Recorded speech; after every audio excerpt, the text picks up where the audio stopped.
Vous voyez, par exemple, celui qui a 52 tonnes d'engrais, de compost, s'il devait acheter 5 tonnes, parce que je ne peux pas acheter plus de 5 tonnes en moyenne, les paysans ne peuvent pas acheter plus de 5 tonnes pour leur production annuelle. S'il devait acheter 5 tonnes, peut-être qu'il allait payer 800 000, 1 200 000 pour faire venir de l'engrais chimique. Vous voyez, cette masse d'argent, pour tous ceux qui utilisent du compost, c'est des devises qui ne sortent plus du Sénégal pour aller acheter cet engrais chimique, qui reste dans le pays. Et en termes économiques, vous savez ce que ça veut dire. Si la masse monétaire dans le pays demeure et que ça ne se volatilise pas, ça permet de tourner l'activité, de créer de l'emploi, d'augmenter la richesse au niveau national. Donc, autant par ces accessoires que par l'engrais, les biodigesteur arrivent donc à limiter les sorties de devises et à créer de l'emploi en milieu rural. Je vais revenir un peu sur votre programme, parce qu'au début vous avez dit que votre objectif c'était de faire 8000 biogaz. Hein? 8000 biodigesteurs. Hein? 8000 biodigesteurs. Voilà. Je m'excuse. Hein? Maintenant, vous avez dit que votre objectif n'était pas atteint. L'objectif n'a pas été atteint. Maintenant est-ce que vous avez prévu de faire une autre phase ou bien qu'est-ce que vous avez prévu? Et aussi, aussi d'après l'évaluation, quel est le nombre de biodigesteurs que vous avez fait au plan national? Alors, 2009, on n'a pu rien faire. Parce qu'on a pu commencer à recruter l'équipe seulement en octobre. Et le temps d'organiser les choses, il fallait les conventions avec l'État, pouvoir ouvrir le premier compte. 2010, début de l'année, j'ai amené donc l'équipe au Burkina, on les a fait former, ils sont revenus. On a voulu donc identifier les partenaires sur les dans les différentes régions avec qui on va travailler, parce que ce n'est pas le programme qui construit, le programme fait construire. Ce n'est pas un programme qui est venu pour faire lui-même, mais il fait du faire-faire. Alors, il fallait des conventions avec Caritas, AIFR International, World Vision, et tout un tas de partenaires sur place qu'il faut identifier, les former pour qu'eux, à leur tour, ils puissent vulgariser le biogaz. Première formation des maçons en juin. Et pendant la formation, on a construit 3 biodigesteurs. Donc, ceux qui sont formés pratiquent la construction pour savoir faire. On finit en début juillet, début de pluie.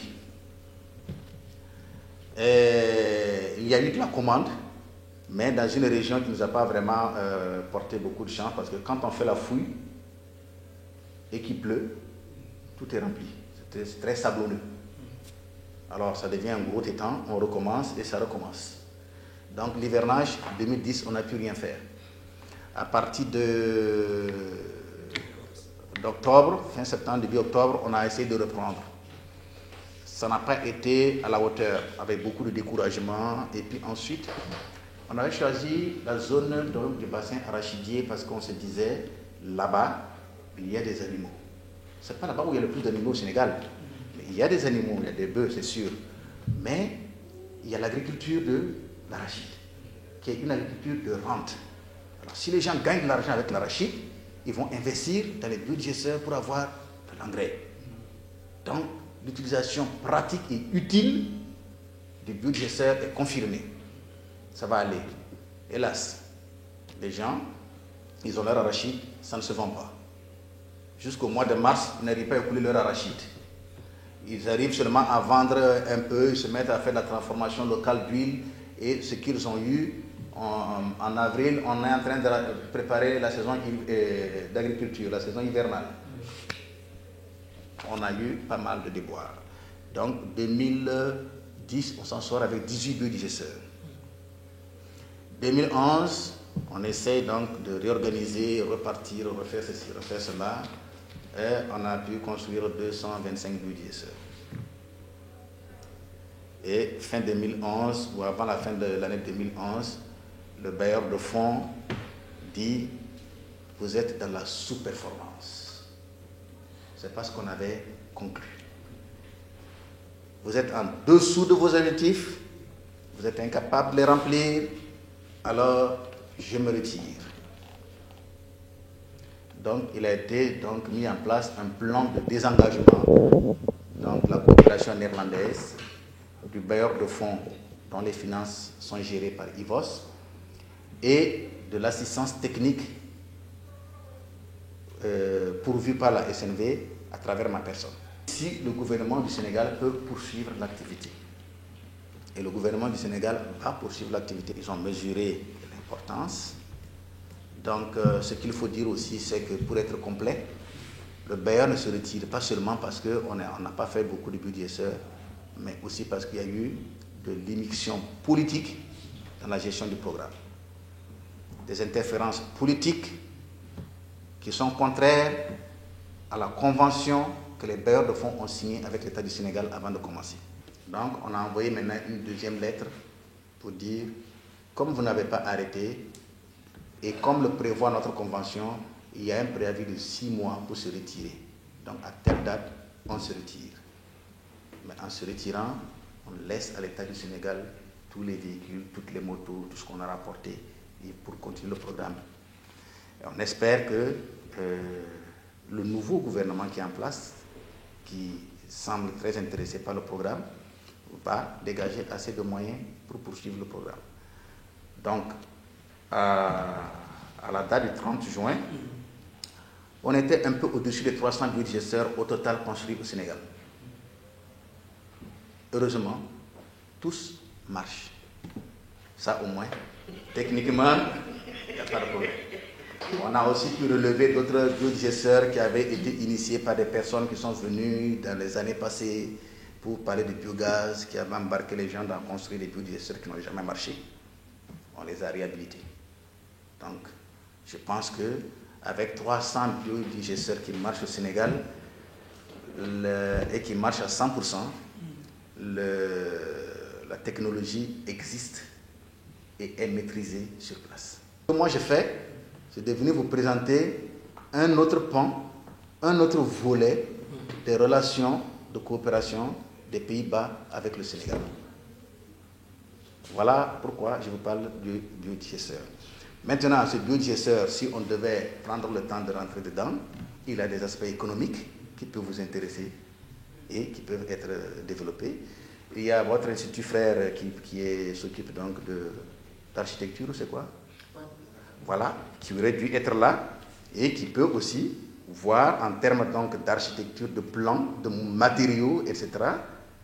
Et si je prends le cas du Rwanda, mais il y a des écoles techniques qui ont intégré le biodigesteur dans leur circuit de formation, qui ont développé un modèle, un modus de formation pour que ceux qui se sortent de là, techniciens supérieurs de biogaz. Et ça c'est clair. Ok, quand je suis arrivé ici, ce que nous avons proposé aux populations au départ, c'était les tailles de 4, 6, 8, 10 et 12 mètres cubes, maximum. À la fin de l'année au cours de l'année 2011, vers le mois de juin, j'ai moi-même procédé à une petite évaluation avec ENDA. Vous connaissez ENDA? ENDA Énergie. Nous avons fait le tour, nous avons essayé d'apprécier les choses et on s'est rendu compte que quoi? On s'est rendu compte que les volumes de 4, 6 mètres cubes et même 8 mètres cubes ne répondaient pas aux besoins des ménages ruraux du Sénégal. Pourquoi? La taille du ménage d'abord. Vous avez des ménages moyens de 10 personnes. Des ménages moyens de 10 personnes en milieu rural. Et qui préparent à manger pour plus de 10 personnes. Parce que vous arrivez dans une famille, il y a toujours à manger pour vous. Bien, ça c'est un. Ensuite, la nature des ustensiles de cuisine. Quand vous voyez les casseroles des ménages de Dakar, c'est des casseroles fines, légères. Vous avez posé sur le feu que à peine ça traverse. Vous arrivez en milieu rural, c'est de grosses marmites en fonte qui mettent du temps à chauffer. Alors, ça consomme de l'énergie. Et troisièmement, il y a la nature des aliments cuisinés.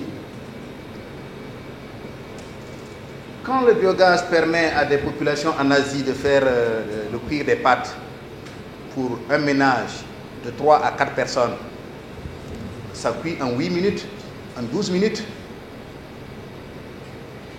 Mais quand un ménage sénégalais qui a 10 personnes, 12 personnes décide de faire du kéré, qui doit cuire 6 heures, vous voyez, on est complètement promené, sans compter qu'il y a eu des expériences antérieures qui ont échoué. Donc, il y avait vraiment des facteurs qui refrénaient. Donc, les gens se disent, bon, comme ils parlent bien, on va essayer. Mais on va prendre le petit pour ne pas gâter beaucoup d'argent. Donc, ils prennent le petit. Et puis, à la fin, quand ça marche, ils ont fait le repas de midi, c'est terminé. Ou bien ça ne finit même pas le repas de midi, le gaz est fini, il faut allumer du feu pour continuer. Ils regrettent.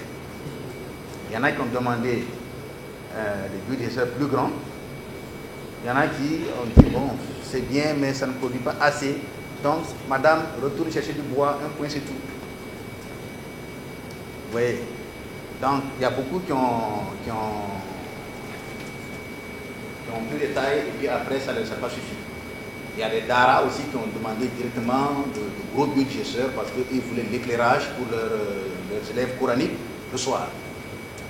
Et quand ça marche, bon, si aussi on peut faire leur cuisine, c'est de grosse cuisine avec du biogaz. Ce qui a amené l'ingénieur du programme à concevoir des dimensions supérieures, 14, 16 et 18 mètres cubes. Donc ça a été conçu ici, par l'ingénieur du programme qui a ajouté ces tailles qui n'étaient pas proposées au départ. Voilà comment on prépare les choses. Donc vous avez la tige qui va jusqu'en bas, au centre du biogazeur. Et c'est là que on peut placer le fil pour tourner tout autour et avoir donc la forme de ballon, de mini-ballon que vous voyez. Et cette forme de là, ainsi comme ça. Voilà. Et là, on n'a pas encore mis le béton. Hein. C'est la terre qu'on a tassée. On a fini de passer le gabarit. Ah, on voit le gabarit. Vous voyez ce fer-là, il descend là. Il y a maintenant un fer plat. Vous devinez? Il y a un fer plat qui fait comme ça, qui va jusqu'en bas. C'est ça qui donne la forme. On tourne ça, on tourne là. Et c'est lui qui nous permet donc de rajouter ici, de diminuer là pour avoir une forme régulière. Combien de diamètre? Hein? Le diamètre. Le diamètre dépend de la taille. Je peux vous donner. Là, c'est la chambre d'entrée, comme on dit. Vous voyez en bas, le tuyau de bas. C'est par là que ça tombe. Et tout ça, on sert avec soit des chiffons attachés, soit une couverture quelconque, on met dessus. Le mieux, au-dessus de ce couvercle-là, on met une ficelle qu'on attache quelque part ici. Et quand on a versé la peau de vache de l'eau, avec la manivelle, on tourne et les palmes dedans là mélangent tout. Et quand c'est bien mélangé, si vous tirez sur la ficelle, le bouchon soulève et la matière descend. Et là, on peut enlever, ça c'est une amélioration qui a été apportée par l'ingénieur du programme et ses collaborateurs. Au lieu de le fixer, parce que quand on le fixe, d'abord, on finissait de construire la chambre d'entrée et après on passait fixer le lisseur. Vous savez qu'un ancien ciment et un nouveau ciment ne se met jamais. Donc, on cassait, on le plantait et après quelques mois d'usage, ça se séparait et il fallait le faire. Donc maintenant, on fait, vous voyez, il y a du fer ici, on attache et sur le top, on peut le planter dedans. Avec l'avantage qu'à tout moment, on peut l'arracher, bien nettoyer l'intérieur, entretenir, et puis on le pose simplement. Les fouillants percent dessus, vous rajoutez de la paille jusqu'à ce que ça atteigne un certain niveau. Là, il a arrêté très tôt. ça peut monter jusque là. À ce moment, vous plantez une brique, vous fermez donc cette entrée. Et pendant que ça sèche ici, ça s'absorbe et ça se... avec des espèces de paniers, on charge, on met dans le dos et vont faire l'épandage dans les champs. Mais ce que nous avons fait ici, c'est donc de proposer aux gens qui font de la maraîchiculture, donc le maraîchage, de prendre l'effluent, le liquide que vous avez vu là, et puis le mélanger avec de l'eau et arroser en même temps les légumes. Ça marche très bien. Alors, on peut aussi le solidifier comme ça, aller le répandre sur les champs d'arachide, les champs de maïs, les champs de mil. Voilà. Ça, c'est des applications de biodigesteurs avec un bassin de stockage. Ensuite, envoyer ça sur le chose. Vous étiez des agronomes, vous allez apprécier. Voilà des résultats obtenus en plein Sénégal sec, donc en saison sèche là. Mais dès qu'il y a de l'eau, il y a du soleil, il y a de l'engrais, tout est vert. Tout est vert. Et si vous connaissez donc une belle plante qui respire bien, elle est bien verte, vous voyez.